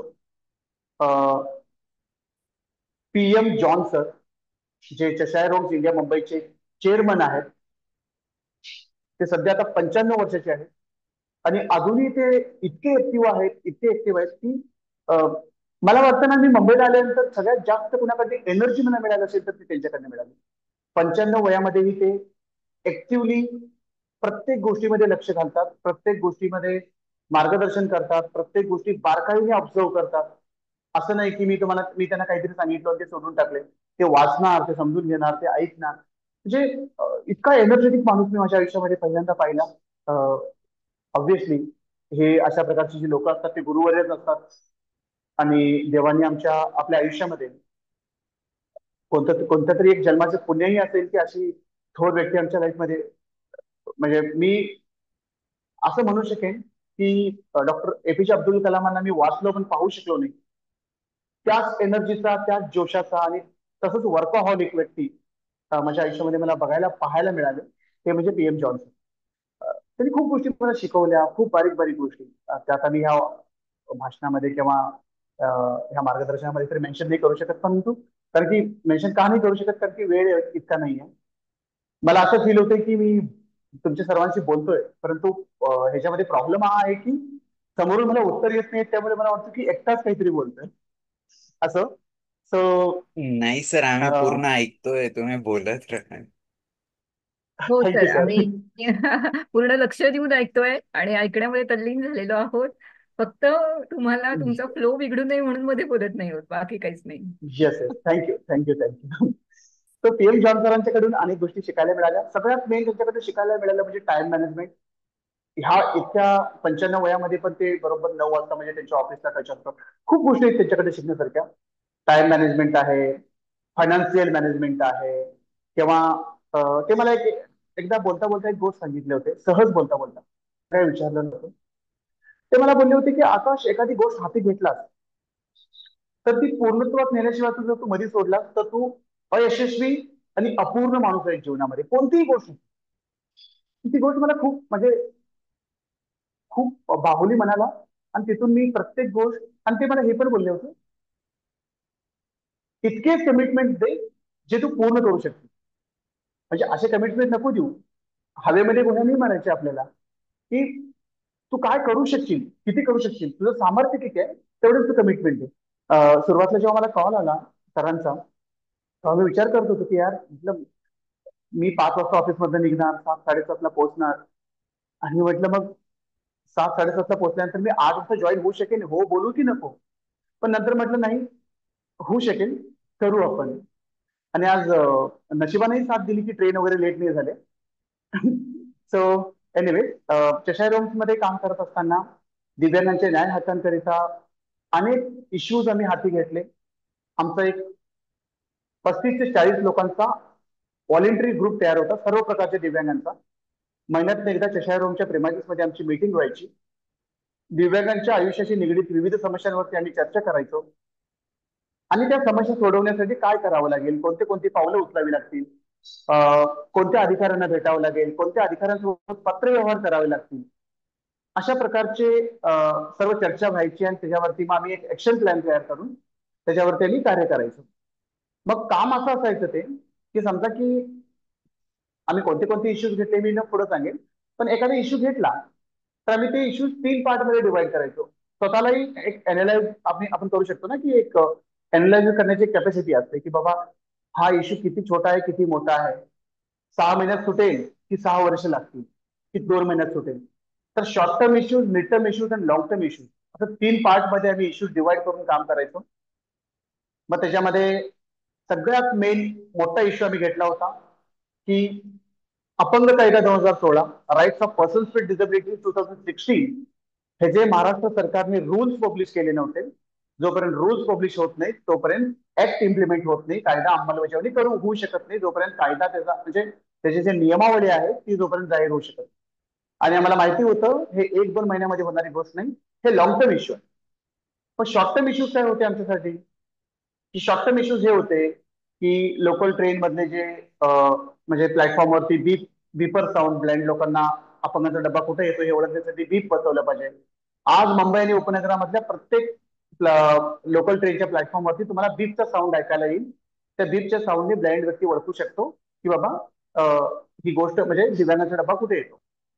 किंवा एखाद्या वेळेस बीपचा साऊंड जर बंद असेल टेक्निकल प्रॉब्लेममुळे, तर आम्ही तिथे टॅक्टाईल बसवायला लावले. वॉर्निंग टॅक्टाईल काय असतं की रेल्वेचं ट्रॅक आणि रेल्वेचं प्लॅटफॉर्म ह्याच्यामधलं अंतर कळलं पाहिजे. अनेक आमचे व्हिज्युअली इम्पेअर्ड लोक ट्रॅकवरती पडून दुर्दैवाने मृत्युमुखी पडलेत आजपर्यंत. तर त्याकरता वॉर्निंग टॅक्टाईल म्हणजे जे जे जे स्टाईल्स असतात प्लॅटफॉर्मवरती, त्यात जे जसं प्लॅटफॉर्म संपतं तसं रेगारेगाचे टाईल्स बसवा, सो दॅट ते पायाला स्पर्श होईल आणि कळेल की बाबा इथे आपलं प्लॅटफॉर्म संपतंय, त्याच्यापुढे ट्रॅक सुरू होणार. तर अशा अनेक गोष्टी बृहन्मुंबई महानगरपालिकाचा जो ट्रान्सपोर्ट व्यवस्था आहे बसची, त्याच्यामध्ये ऍक्सेसिबिलिटीचे इश्यूज होते. अनाउन्समेंट सिस्टम नव्हती. लोकल ट्रेन्स मध्ये अनेक ठिकाणी अनाउन्समेंट सिस्टम नव्हती की पुढील स्टेशन कोणतं आहे. त्यामुळे परत परत दुसऱ्यांना विचारावं लागायचं की अरे कोणतं स्टेशन येतंय. जर ऑर्थोपेडिक आमच्या बांधवांसाठी केलेली कामं सांगायची झाली तर रेल्वे स्टेशन असतील, बस स्टॉप असेल किंवा सरकारी कार्यालय असतील, तिथले जे वॉशरूम्स होते ते ऍक्सेसिबल बनवायला लावले, तिथे रॅम्प बसवायला लावले, तिथले जे स्टेप्स होते ते स्टेप्स छोटे करायला लावले, so that like wheelchair user रॅम्पने जाऊ शकेल किंवा जे वॉकर्स घेऊन चालतात त्यांना छोटे स्टेप्स चढून जाता येईल. इलेक्शन ऍक्सेसिबल झाले पाहिजेत, ह्याकरिता खूप मोठ्या प्रमाणात आम्ही मोहीम राबवली.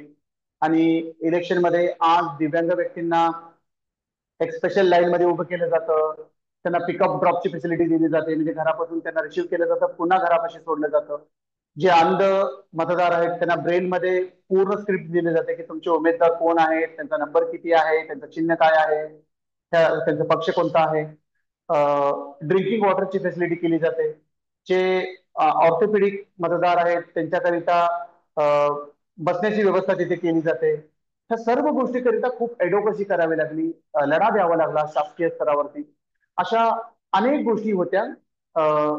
म्हणजे आता मी तुम्हाला फक्त इश्यूज सांगेन आम्ही काय काय हाती घेतले, कारण की प्रत्येक गोष्टी मी एक्सप्लेन करत बसलो तर त्याच्यामध्ये कदाचित 2 तास जाईल.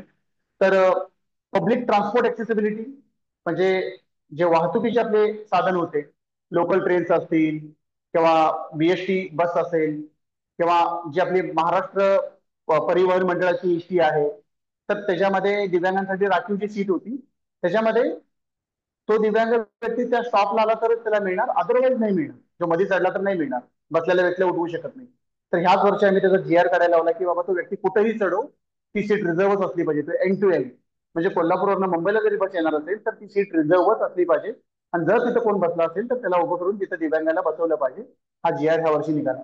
अशा अनेक गोष्टी, public transport accessibility, public road accessibility, public bridges accessibility, public चे जे फुटपाथ आहेत त्याची एक्सेसिबिलिटी, आपले इलेक्शन एक्सेसिबल झाले पाहिजेत ह्याकरिता, शाळा महाविद्यालय एक्सेसिबल झाले पाहिजेत ह्याकरिता काम करण्यात आलं. अनेक शाळा महाविद्यालयांमध्ये जाऊन सेन्सिटायझेशन अवेअरनेस प्रोग्राम्स ऑर्गनाईज करण्यात आले. असे विविध पद्धतीने दिव्यांगांच्या ज्या काही समस्या होत्या, जिथे जिथे दिव्यांगांवरती अन्याय होत होता, दिव्यांग आहे म्हणून त्याचा हक्क नाकारला जात होता, किंवा त्याला एखादी गोष्ट, तुम्हाला माहितीच असेल की बाबा, म्हणजे अनेक लोकांना माहिती असेल की अनेक ATMs आणि बँक असे आहेत जिथे रॅम्प नाही आहे, जिथे व्हीलचेअर युजर जाऊच शकत नाही. किंवा असे आणखीन असे कितीतरी सरकारी कार्यालय आहेत, तहसीलदार ऑफिस असेल, जिल्हाधिकारी कार्यालय असेल, की दुसऱ्या किंवा तिसऱ्या किंवा चौथ्या माळ्यावरती असतं, तिथे व्हीलचेअर युजर वॉकर घेऊन चालणारे जाऊ शकत नाही. एक उदाहरण द्यायचं झालं तर एक सब रजिस्टर ऑफिस आहे बँड्रामध्ये, अंधेरीमध्ये, सॉरी मुंबईमध्ये बँड्रामध्ये.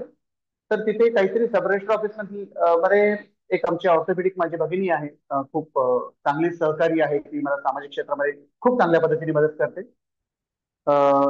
तर ती जेव्हा गेली होती, ती आता जवळपास 24-25 वर्षाची आहे, म्हणजे मला सांगायला वाईट वाटतं पण हे सांगणं गरजेचं आहे, जे ऐकतील त्यांना कळेल की सरकार कशा प्रकारे असेन्सिटाईज आहे, नॉन सेन्सिटाईज आहे, किंवा आपली सिस्टम कशी काम करते. तर तिचे वडील जेव्हा तिला घेऊन गेले त्या सब रजिस्टर ऑफिसला, ते तिसऱ्या की दुसऱ्या माळ्यावरती सब रजिस्टर ऑफिस होतं. व्हीलचेअर घेऊन त्यांच्या वडिलांना उचलून, थर्ड लिफ्ट पण नव्हती, रॅम्प पण नव्हता, तिसऱ्या माळ्यापर्यंत उचलून न्यावं लागलं. तिथे जाऊन सही बी सगळे कागदपत्रे पूर्ण करून परत उचलून खाली आणावं लागलं.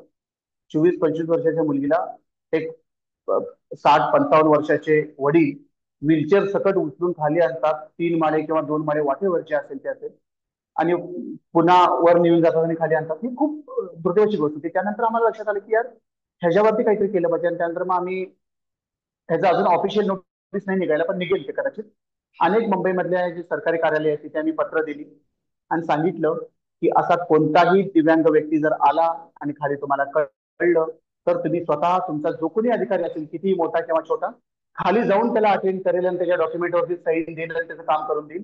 बिकॉज एक्सेसिबिलिटी, कारण की कसं होतं की एक्सेसिबिलिटी, तुम्ही लिफ्ट बसवा, रॅम्प बसवा, मग अनेक अधिकाऱ्यांचं असं सांगणं असेल की यार नाही सर, आमचं हे कार्यालय ना हे आमचं स्वतःचं नाही आहे, आम्ही ना हे बिल्डिंग भाड्याने घेतलेले आहे, इथं आम्ही रिनोव्हेशन नाही करू शकत. पण रिनोव्हेशन नाही करू शकत तर तुम्ही काय करू शकता, तर तुम्ही खाली जाऊन त्या व्यक्तीला अटेंड करू शकता.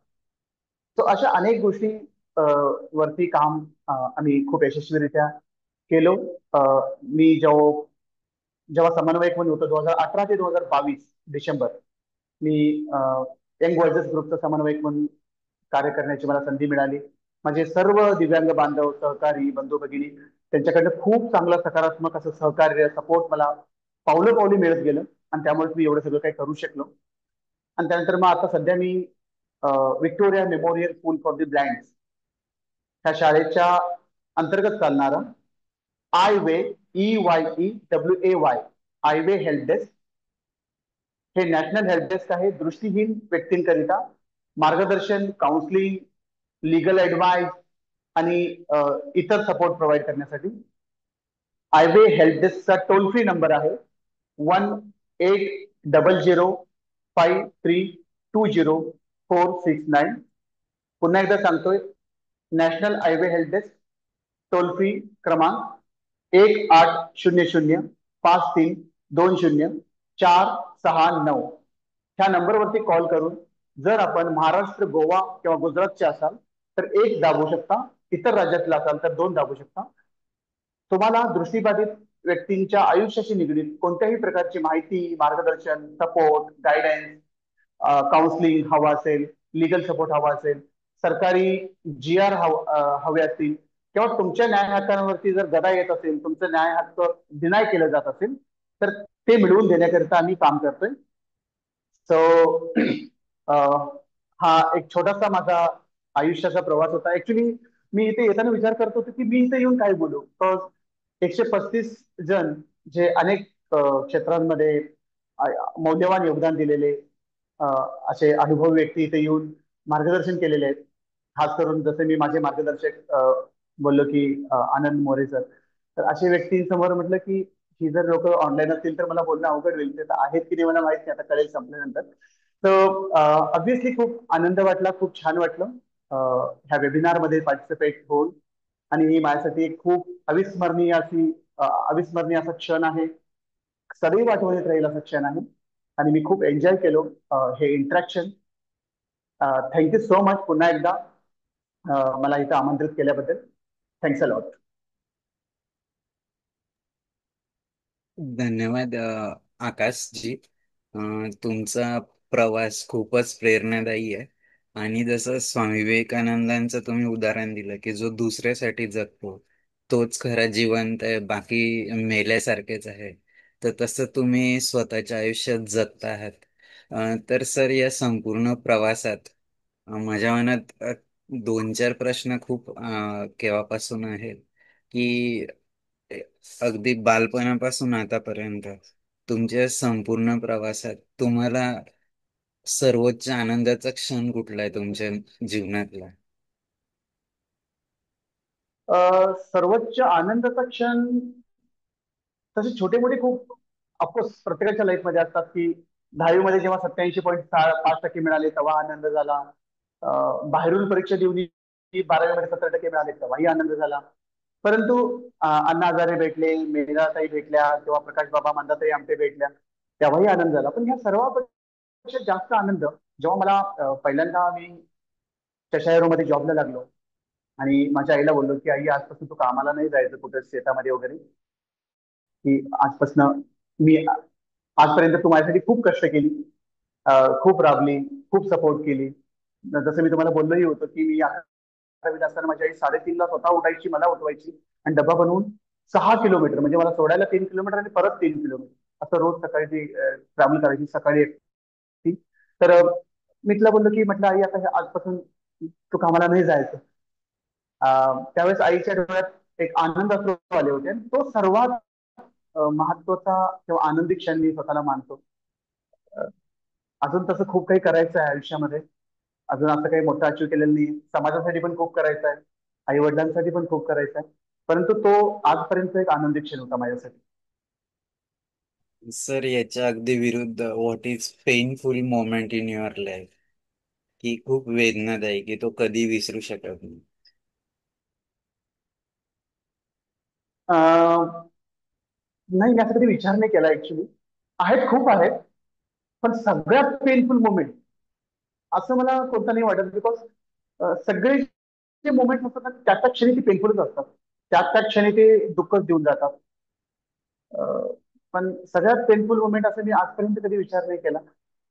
हा, पण मला मी इतकं सांगू शकेन की जे पेनफुल मोमेंट्स आहेत त्यांना जर आपण योग्य वेळी त्या क्षणी जर टॅकल करू शकलो, ओव्हरकम करू शकलो, तर आपण त्यातून बोध घेऊन जर पुढे जाऊ शकलो तर आपण खूप पुढे जातो. अदरवाईज ते जे पेनफुल मुवमेंट्स असतात ते आयुष्यभर आपल्याला डिस्ट्रॅक्ट आणि डिस्टर्ब करत राहतात. सो माझ्या आयुष्यामध्ये मी आजपर्यंत असं कुठला विचार नाही केला की सर्वात जास्त पेनफुल मुवमेंट कोणता. पण नक्कीच सर, मी नेक्स्ट टाइम विचार करेन याच्याबद्दल. हा, नाही सर, विचार करावं ते यायलाच नको. नाही म्हणजे अं, ऑब्व्हियसली मला माहित होतं की अशा प्रकारचा प्रश्न येईल. कारण की मला असं मी इव्हन अत्यंत आनंदी क्षणी माझा विचार नव्हता केला, पण आता सडनली माझ्या डोक्यात आला. पण अत्यंत पेनफुल मुवमेंट माझ्या डोक्यात येत नाहीये ऍक्च्युली.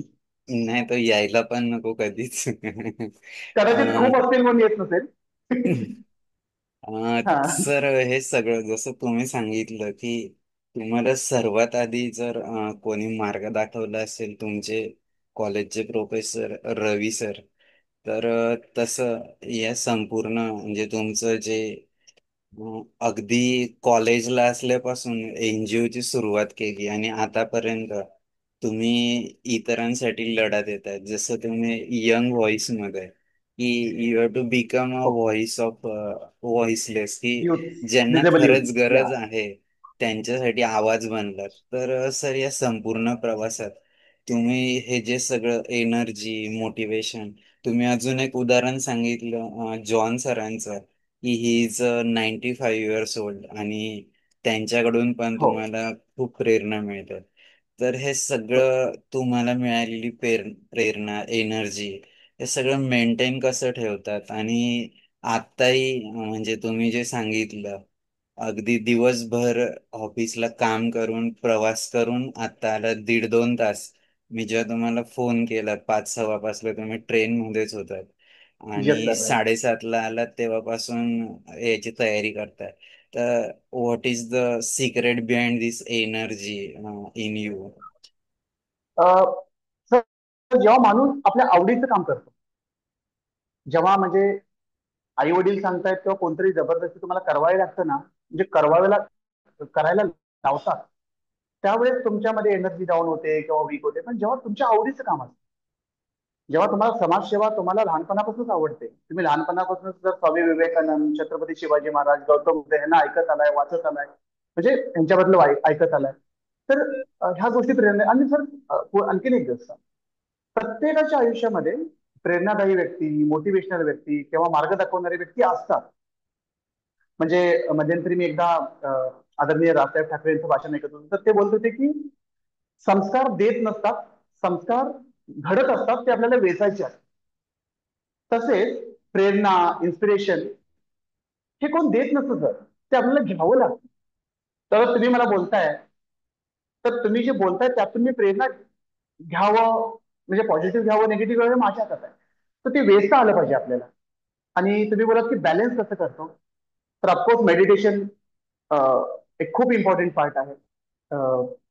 आणि स्वतःला जमिनीवरती ठेवण्यासाठी आपल्यासोबत आपल्या अवतीभोवती असणारे जे थोर व्यक्ती आहेत, म्हणजे आपल्यापेक्षा अनुभवी व्यक्ती आहेत, तर त्यांचा जीवन प्रवास पाहत राहणं, त्यांना ऐकत राहणं, त्यांच्याशी बोलत राहणं, ह्याच्यामुळे माणूस म्हणजे आपले जे पाऊल आहेत ते जमिनीवरती जातात. तो बॅलन्स राहण्यासाठी एकतर मेडिटेशन हा एक कारण की प्रत्येकाचा आवडीचा भाग असतो तो, पण माझ्यासाठी मेडिटेशन हा एक माझा पार्ट आहे. मी किती करतो, काय करतो म्हणण्यापेक्षा माझ्या मानसिक समाधानासाठी मी ते करतो. आणि दुसरी गोष्ट म्हणजे ऑब्झर्व करणं, अवतीभोवतीचं समाज, अवतीभोवती काय घडतंय. तर मी ट्रेनमध्ये ना रोज 4 तास, सकाळी 2 तास, संध्याकाळी 2 तास, मी एअरफोन वगैरे नाही वापरत, गाणी वगैरे नाही ऐकत, मी पब्लिकला ऑब्झर्व करत असतो सर. खूप काही शिकायला मिळतं. सर्व प्रकारची लोक तुम्हाला पाहायला मिळतात. So, ह्यातून तुम्ही फ्रेश पण होता, एंटरटेन पण होतं, शिकायला पण मिळतं. तर अशा अनेक गोष्टी असतात सेल्फ मोटिवेशनसाठी, ज्या सर. खूप छान सर. तुम्हाला तर खूप विचारावं असं वाटतंय, पण मी भावनाताईंना विनंती करतो की त्यांनी आधी त्यांच्या प्रतिक्रिया आणि त्यांना काय वाटतंय त्याबद्दल बोला. भावनाताई. हो. थँक्स विशाल. आणि आकाश सर, तुमचं संपूर्ण भाषण अगदी पहिल्यापासनं शेवटपर्यंत पूर्ण एकाग्रतेने एका ठिकाणी बसून मी ऐकते आहे. आणि थँक्यू सो अ, मच मॅम. इथून उठावंसं वाटत नाही, इथून हलावंसं वाटत नाहीये, इतकं मी तल्लीन झाले तुमचं भाषण ऐकण्यामध्ये. तर मला खूप जाणवलं आहे की तुमच्या विचारांमध्ये ना एकदम क्लॅरिटी आहे. जे आताही विशाल प्रश्न विचारत असताना तुमच्या विचारांची क्लॅरिटी एकदम स्पष्टपणे आम्ही अनुभवत होतो. अ, थँक्यू. आणि विशालच्या प्रश्नाला की तुमचं सर्वात दुःखदायक क्षण कोणता, ह्याला दिलेलं तुमचं उत्तर म्हणजे आपण म्हणतो ना की हेल्थ माणसाची कशी आहे, तर याच्याबरोबर माणसाची मेंटल हेल्थ कशी आहे हा एक खूप मोठा प्रश्न सध्या सगळ्यांच्या समोर आलेला आहे. तर मला माझ्या ऑब्झर्वेशन नुसार हे तुम्हाला खरोखर सांगावंसं वाटतं की तुम्ही मेंटल हेल्थच्या बाबतीमध्ये 100% आहात. की तुम्हाला म्हणजे हे आठवू नाही की आपला सर्वात दुःखदायक क्षण कोणता आहे, हे म्हणजे इथे तुम्ही जिंकलात खरंच. अ, हा एक भाग झाला. नंतर तुमचं पूर्ण व्याख्यान ऐकत असताना तुम्ही बहुभाषीय वक्तृत्व स्पर्धा घेतल्या असं तुम्ही म्हणालात. माझ्या मनामध्ये कायम एक प्रश्न असायचा की मला खूप वाईट वाटत होतं या गोष्टीचं की बेळगाव आपलं ते सीमा प्रश्न चाललेला आणि तिथे बेळगावच्या लोकांवरती वेगवेगळे अत्याचार होत आहेत वगैरे वगैरे. तर एक्झॅक्टली सीमा भागातल्या मराठी लोकांना ह्या सगळ्या आंदोलनाबद्दल किंवा या गोष्टीबद्दल काय वाटत असेल. तर तुम्ही जेव्हा म्हणालात की मला मुंबई माझी वाटते की मी स्थायिक व्हायचं, तर मुंबई कारण मी महाराष्ट्रीयन आहे, तर जेव्हा बेळगावात राहिलेला वाढलेला एक माणूस असं म्हणतो, त्यावेळेस मला खरंच एकदम फार छान वाटलं. अ, ही हा एक म्हणजे ही गोष्ट तुमच्यापर्यंत मला अगदी पोचवावीशी वाटली. नंतर तुमची तृतीय नेत्र सामाजिक संस्था, त्यांनी केलेले वेगवेगळं काम आणि अवेअरनेसचं विशेषतः केलेलं काम.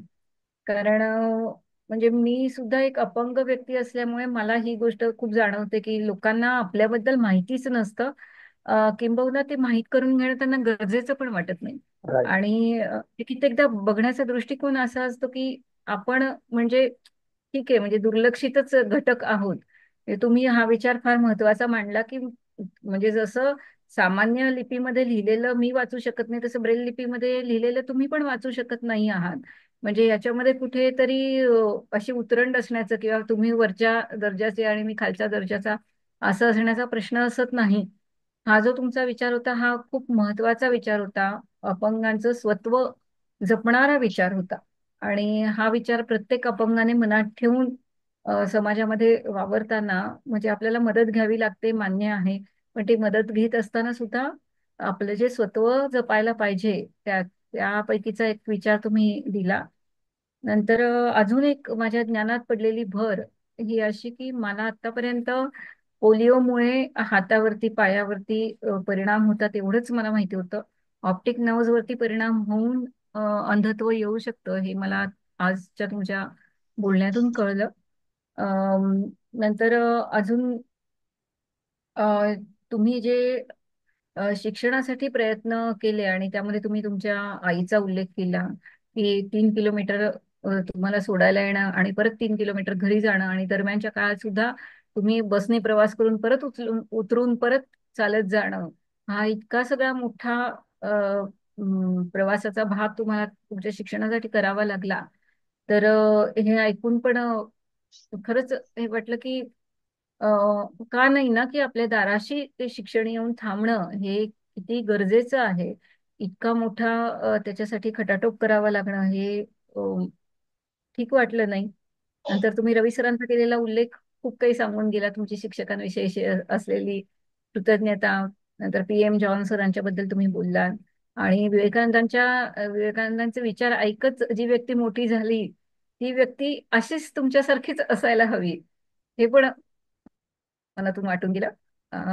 नंतर तुम्ही अपंगांसाठी वेगवेगळ्या गोष्टी होण्यासाठी म्हणजे जसं प्लॅटफॉर्मवरती तुम्ही म्हणाला की अलर्ट्स बीप्स, ते अपंगांचा डबा कुठे येतो हे कळण्यासाठी किंवा प्लॅटफॉर्म कुठे संपतो हे समजण्यासाठी वॉर्निंग अलर्ट्स असं म्हणालात मला वाटतं, नाही का तुम्ही?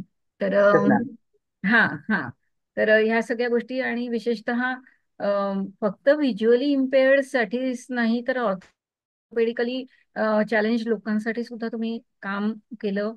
ही अशी एकजूट आपल्या सर्वच अपंग व्यक्तींमध्ये असायला हवी. तुम्ही रॅम्प्स तयार केले त्यांच्यासाठी किंवा आता हा प्रॉब्लेम मी सुद्धा नेहमीच फेस करते की ATM ऍक्सेसिबल नाही आणि त्यामुळे ATM कार्ड जवळ असून सुद्धा त्याचा उपयोग फारसा करता येत नाही, दुसऱ्यावरती त्यासाठी अवलंबून राहावं लागतं. अशा सगळ्या गोष्टी असतात. एकंदरीतच तुमचं संपूर्ण व्याख्यान हे मला आवडलं. आणि तुम्ही वेगवेगळ्या माध्यमातून परत परत तुमचे विचार ऐकायला मिळावे. तुमच्या आता iways.org याच्याबद्दल जे तुम्ही बोललात तेही मी लगेच काढून बघितलं. तर तेही फार छान काम चाललेलं आहे तुमच्या संस्थेचं. तर तुम्ही आतापर्यंत तर खूप छान काम करतच आलात. पुढच्या पण तुमच्या वाटचालीसाठी खूप खूप शुभेच्छा. खूप धन्यवाद sir. Thank you so much. Thank you. धन्यवाद विशाल. धन्यवाद भावनाताई. Sarika madam, Sunita madam, Natwar Gosavi sir, please unmute करून बोलू. हॅलो, हा, गुड इव्हिनिंग सगळ्यांना. गुड खूप छान इव्हनिंग. मोटिवेशन मिळालं ऐकून. म्हणजे मी आधी सव्यांग होते, 2018ला दिव्यांगत्व आलं. तेव्हापासून बऱ्याचशा गोष्टींना दुसऱ्यावर अवलंबून आहे टोटली. परंतु अ, सरांचं पूर्ण ऐकून म्हणजे मी तिथे एवढं त्यांचा संघर्ष बघितला की मला असं वाटलं की माझं काहीच नाही इथे. म्हणजे छान, बरं वाटलं ऐकून. एवढंच बोलू शकते. आणि मी उठूपर्यंत नंबर एक वेळेला सांगितलं तर बरं होईल सर. आयवे हेल्पडेस्कचा नंबर बोलताय तुम्ही? हो, आत्ता सांगितलेला मी 1800च लिहू ओके शकले. ओके. आयवे हेल्पडेस्कचा नंबर आहे 1800 हो सर. 1800 5320 469. 53 वन पुढे. एट 1800 फाईव्ह थ्री हो सर. हा. 20469. मॅडम मी चॅट बॉक्स मध्ये टाकलं आहे. Okay sir, thank you.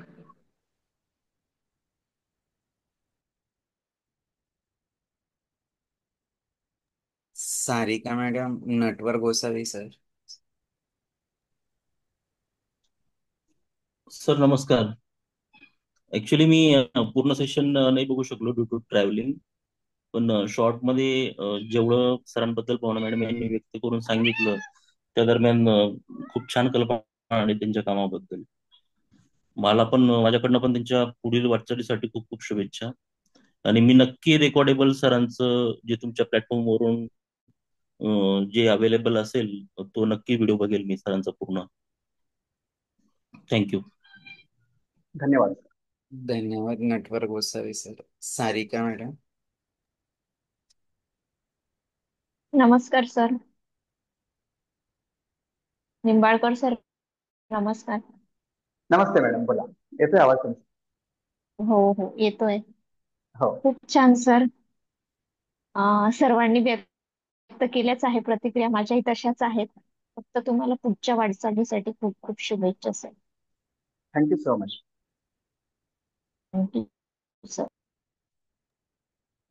धन्यवाद सारिका मॅडम. खरोखर आकाशजी, तुमचा जो जीवन प्रवास आहे हा निश्चितच आज जे पण फेसबुक लाईव्ह ऐकतायत किंवा युट्यूबवर जेव्हा मी अपलोड करू ते ऐकतील त्यांना निश्चितच यातनं प्रेरणा मिळेल. आणि खरोखर सर की तुम्ही जे सांगितलं की एक दृष्टिकोन बदलला पाहिजे. आणि तुम्ही तर अगदी लिटरेट आणि एज्युकेटेड कोण असतं याचा जो दाखला दिला की आई वडील अगदी कमी शिकलेले असताना पण ते एक चांगले एज्युकेटेडच्या भावनेने आपल्या मुलाला कसं ट्रेन करू शकतात याचं उदाहरणच तुम्ही दिलं. आणि तोच दृष्टिकोन खूप महत्वाचा आहे. आणि दुसरं जे तुम्ही सांगितलं की जे पण काही आहे म्हणजे ते म्हणतात ना मराठीत, देणाऱ्याने देत जावे, घेणाऱ्याने घेत जावे. आपल्याला त्यातून काय घ्यायचं हे आपल्यावर डिपेंड आहे. आणि ते तुम्ही प्रत्येक वेळेस सिद्ध केलं की जे जे व्यक्ती तुमच्या आयुष्यात आले त्यांच्याकडून काही ना काही घेत गेलात आणि ते आपल्या जीवनात अंमलात आणत गेलात. आणि तेच खूप महत्वाचं असतं की ऍप्लिकेशन नुसतं नॉलेज गेन करणं, एकत्र करणं याला महत्व नाही तर त्याचं प्रॅक्टिकली ऍप्लिकेशन आणणं हे खूप महत्वाचं असतं. आणि ते तुम्ही तुमच्या जीवनातून आज आम्हाला घडवलं तुमच्या जीवन दर्शनातून. निश्चितच सर आमच्या संपूर्ण टीम कडून तुमचे ऋण व्यक्त करतो. जाता जाता तुमच्याकडून एक संदेश सर्वांसाठी. आणि नंतर मी भावनाताईंना विनंती करतो की प्रार्थनेने आजच्या या सत्संगाची सांगता करावी. आणि निश्चितच जेवढे पण महानुभाव इथं येतात तुमच्यासारखे तर यातनं नवीन नवीन गोष्टी ऐकायला मिळतात, शिकायला मिळतात. आणि जे अननोन आहे त्याबद्दल नोंद व्हायचा प्रयत्न होता की जे अज्ञानात असतं बऱ्याचदा तर ते ज्ञानाच्या स्वरूपात मिळत जातं. आणि आपल्या ज्ञानात वृद्धिंगत होत असते, वाढ होत असते. हे जाणवतं प्रत्येक वेळेस.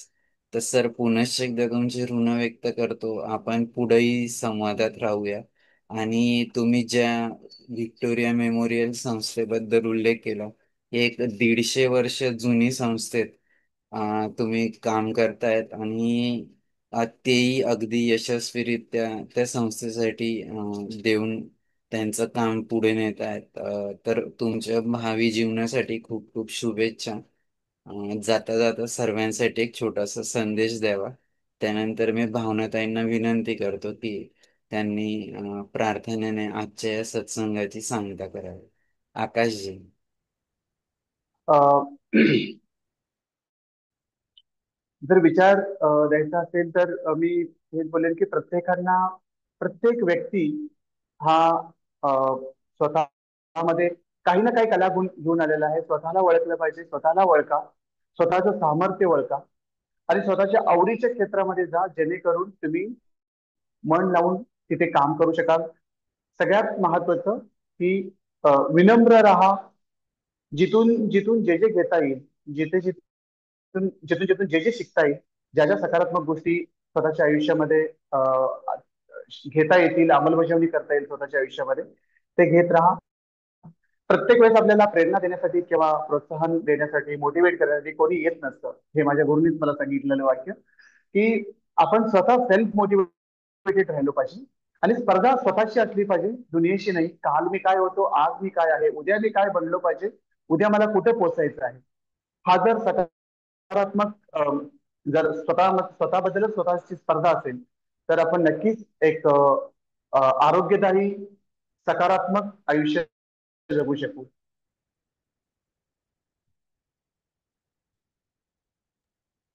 धन्यवाद धन्यवाद सर. आकाशजी.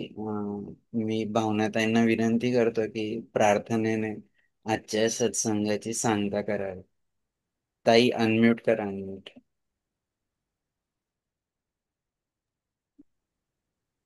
सर्वे भवन्तु सुखिनः, सर्वे सन्तु निरामया, सर्वे भद्राणि पश्यन्तु, मा कश्चित् दुःखभाग् भवेत्. ॐ शान्ति शान्ति शान्ति. खूप धन्यवाद. खूप खूप धन्यवाद सर्वांचे. पुनश्च एकदा आपण पुढच्या भागात भेटूया. सर्वांना आज जे नवीन ज्ञान मिळालं त्याबद्दल आकाशजींचे पुनश्च एकदा ऋण व्यक्त करतो. आणि आजचा आपला हा सत्संग इथं आपण थांबवूया. खूप खूप धन्यवाद. धन्यवाद सर. सर्वांना